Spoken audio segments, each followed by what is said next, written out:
Hello everyone and welcome to the Rift. Today, we're going to be talking about every trading card game player's favorite topic. That's right, ban lists. I've seen a lot of ban lists in my time, a lot of really good ones, and a lot of really bad ones. If you don't know what a ban list means, that's alright. A ban list is a colloquial term for a list of deck building restrictions imposed by the game's developers in response to problematic decks or cards in the format. Ban lists can come in many shapes and sizes, and can take many different approaches to try and balance the format.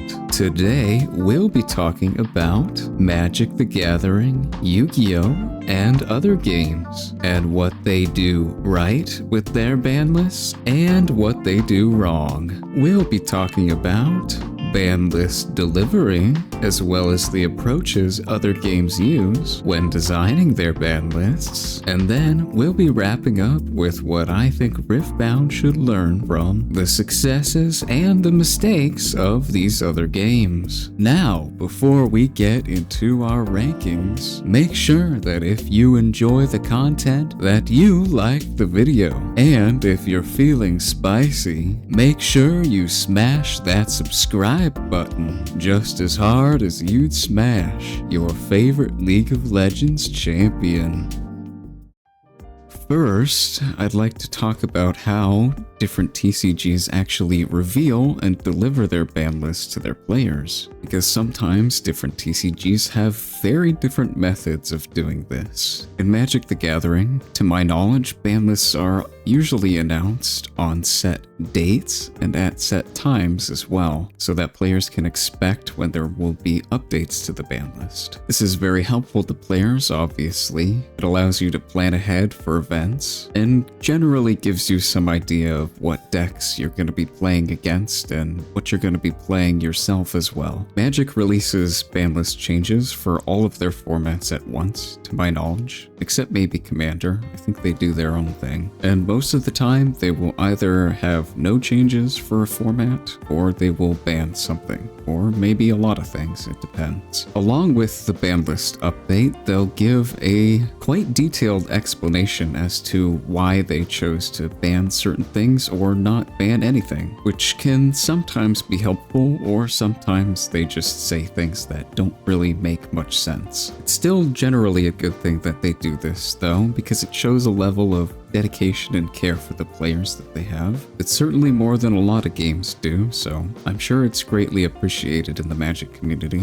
I know I would definitely appreciate this kind of thing from Yu-Gi-Oh! Yu-Gi-Oh! Has tried to do similar stuff to this in the past, explaining their ban list changes, but they stopped doing it for whatever reason. They did it a few times and they just gave up, I guess. For the Pauper format, specifically in Magic, they've been releasing entire YouTube videos detailing their bans and unbans and why they chose to make these decisions. This is honestly fantastic, and if Riftbound had something similar to this, I'm sure the community would be very happy. I don't expect Riftbound to go this above and beyond, but it would certainly be nice. I think overall, Magic does a very good job, at least, of delivering their ban list to their players. Having dates set for when the ban list is gonna release is really helpful, and the detailed explanations and definitely the video explanation is very much appreciated. Now, let's talk more about Yu-Gi-Oh! This is the polar opposite approach from what Magic does. Yu-Gi-Oh! Doesn't give any time or date expectation for when the ban list is gonna come out. They just release it all of a sudden and have players scrambling as to what to do about it. For quite a while now, all that they've said about when ban lists will release is that they'll be released in a few months from the last ban list, which doesn't really mean anything. That could be 2 months, it could be 6. It's generally 4, so we have a decent idea of when to expect changes, but having an actual day would be a lot better than this. They also generally don't give any explanations as to any of the changes that they make, so that leaves players usually guessing as to what their actual thought process and method behind changing the ban list is. I mean, we can guess what their thought process is, but it's a lot easier for us to understand it if they give some sort of explanation. They also occasionally release ban lists right in the middle of big events, which is definitely not something that Riftbound should do. It kind of kills some of the hype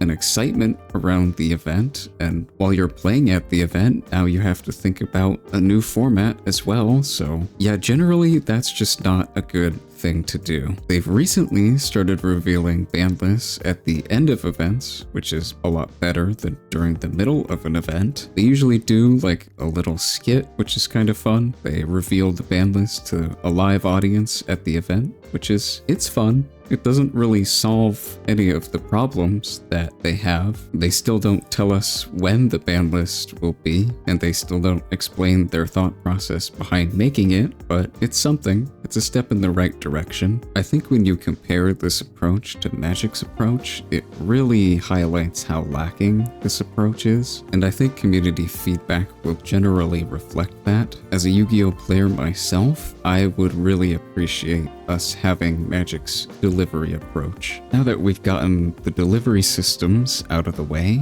let's talk about how different games actually balance their formats and the methods they use to do so. Before we talk about things, I'd first like to define a couple of terms that I'll be using, starting with banned. I think this one is a pretty self-explanatory one. You just can't use this card if it's banned. You can't have it anywhere in your deck, you can't play it, you can't do anything with it. It basically just doesn't exist anymore. If a card is limited, that means you can only include one copy of it in your deck. Magic's word for this is restricted, but they're the exact same thing. Semi-limited, very similarly, means that you can only have 2 copies of the card anywhere in your deck. Choice restricted is an interesting one. This means that if 2 cards are choice restricted together, that means you can only put one of those cards in your deck. You can't have both of them, so you have to make a choice between which card you actually want to include when deck building. An errata is when a card's text is changed in some way.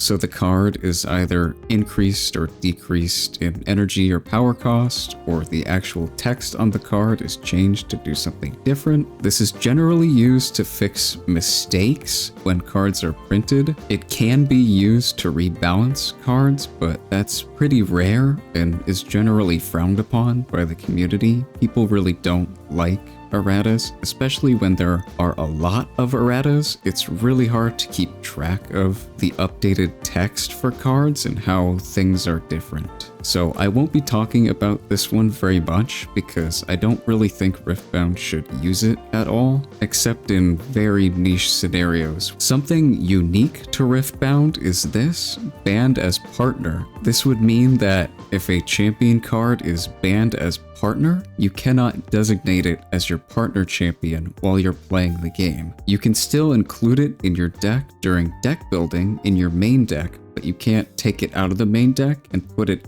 as your partner. Something also interesting to note while we're talking about partners is that if a card that's being used as a partner champion is limited, that means if you choose to designate it as your partner champion and take it out of your deck, put it in your partner champion zone, that means you wouldn't be able to also include any more copies in your main deck. You'd be limited to just the one card. So if you play that card and it gets outed and goes to discard, then you won't have access to it again, most likely, unless you're able to get it back from your discard pile, but you can't hard draw into more copies of it and play those because you only have access to one. Now that we've defined all of these terms, let's get into what I think Riftbound should do to balance their formats in terms of utilizing their ban list. And basically, it's pretty simple. I think they should just use all of these tools. I think that trading card games can run into a lot of different problems and formats that will require different solutions. So what I mean by that is, let's say for example you have a deck that is too over-centralizing in the meta. It's a little too good, or a lot too good in some cases. either a tier 0 deck or a tier 1 deck that is just bit too strong, just a bit better than every other deck in the format. What I would like to see them do is hit cards specific to that deck on the ban list and avoid the more generic cards that the deck is using if those cards aren't a problem themselves, of course. Because sometimes what I see other games do is if there's a deck in a format that is too strong, they end up either hitting the wrong cards in that deck, the generic staples that other decks use, or they hit cards specific to that deck and generic staples from that deck, which I don't think is the correct approach of hitting the deck. If it's the deck itself that's the problem, like you have a tier 0 deck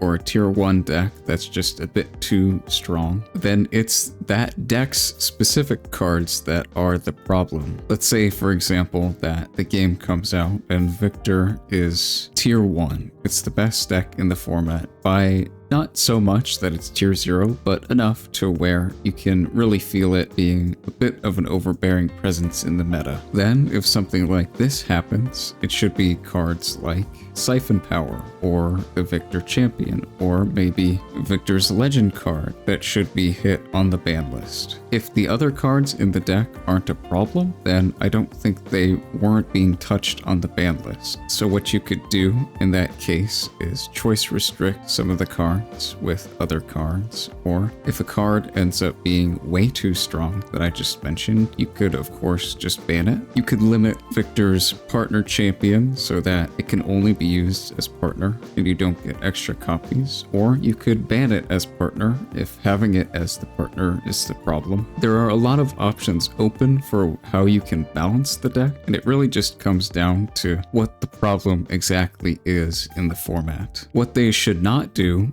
in that case is hit the generic cards that Victor plays, because if you do, then of course Victor, the deck itself, would go down in power level, yeah, but so would every other deck in the format that uses those cards, and that's not the goal we're trying to accomplish with the ban list. If Victor, the deck itself, is the problem, then the solution should be hitting that, not other decks in the format. And on the flip side, if the format is being overtaken a little bit too much by Order, for example, just a hypothetical again, then it should be Order's cards that should be hit on the ban list, not deck-specific cards. If Order is a little bit too strong in the format because of the generic Order cards that are available to it, like maybe Hidden Blade or Cold a Week, then it should be those cards that should be hit on the ban list, not cards that are specific to decks. Ultimately, I think it really just comes down to correctly identifying what problems are in the format and how to fix them, and then utilizing the correct tools available to you to fix them. And I would like to see Riftbound utilize all of the tools that are available to them. There's a time and a place to ban things. There's also a time and a place to choice restrict things, or limit things, or semi-limit things, or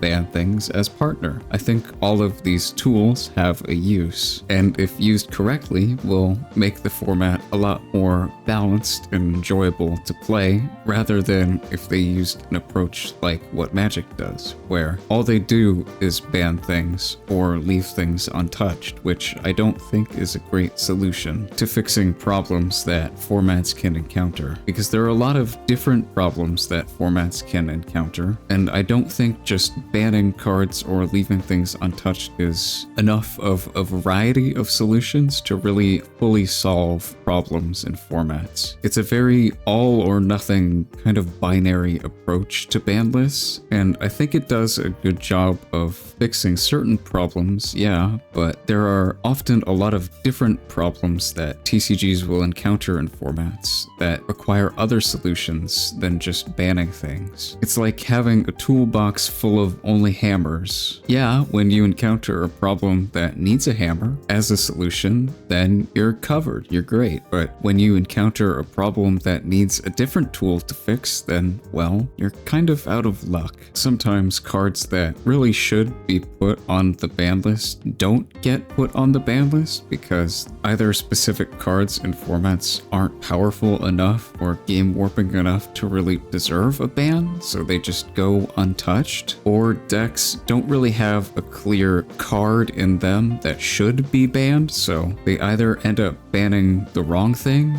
banning too much, or not banning enough. On the opposite side of the spectrum, we have Yu-Gi-Oh! And its ban list, which I also don't think is a great solution to fixing formats. At least it's not when they utilize it the way that they normally do, especially in Master Duel and in the OCG, which is the Japanese version of the format. The OCG and Master Duel tend to use limits and semi-limits way too much, in my opinion. Oftentimes, they will limit or semi-limit cards instead of just banning them like they should, or hitting the wrong cards on the ban list. Sometimes decks have a clear card that should be banned and it just doesn't get banned, and other cards get limited or semi-limited instead, which I don't think is a good approach either. They also have a tendency to, instead of lowering a deck's overall power or overall power ceiling, they instead hit the deck's consistency, which I don't think is a good solution at all. What I mean by that is when a deck does something broken, they will oftentimes keep